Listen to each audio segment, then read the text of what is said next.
Big changes in Washington this week. The new Congress is going to be sworn in tomorrow. Republicans held on to both the House and Senate in the November elections. And on Friday, they hold a joint session to officially count the electoral votes from the presidential election.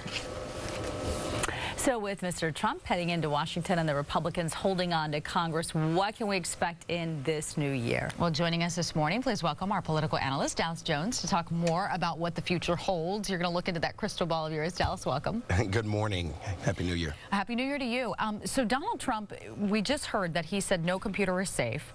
And we know that President Obama is moving more computers and a stronger internet signal into the White House. Can we expect more of these tweets coming from Donald Trump? Absolutely. I think a new type of bully pulpit has been formed, and I think this is what we can expect President Trump to use to communicate with the country's allies, and as we saw on New Year's Day, even enemies, about his agenda, his plans, his goals.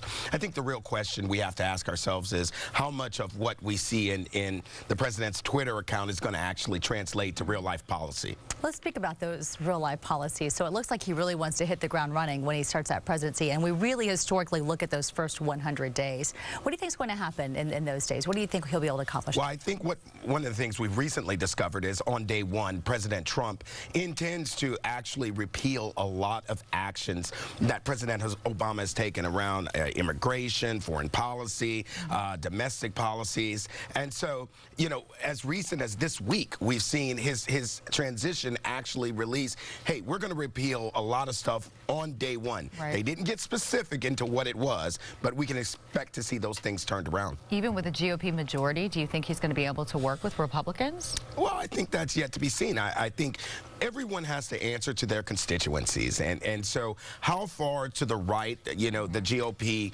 Congress is going to be willing to go or not go with President Trump is yet to be seen. They have had a rocky relationship even leading up to this point, and I think the uncertainty that this president kind of gives us all also has to include members of his own party. But don't you say at some point, I mean, you've got to get these bipartisan efforts going, and it seems like no matter what happens, they always seem some way to be able to mesh and to be able to work it out, to look at the American people and to try to do what's best for us versus, you know, being so political about it. Well, I think one thing we've learned about this election is kind of conventional way of doing things have kind of been challenged quite a bit. But I think there'll be some places where this president can work even with his opposition. He's talking a lot about doing a big flux in infrastructure spending. Well, that's something that his party is not for in terms of big government and spending a lot of money. That's a place where the Democrats may actually work with him and talk to those white blue-collar voters that they lost in the last election. Let's talk about Russia and Vladimir Putin. Do you think it's going to continue to just plague this next president's term?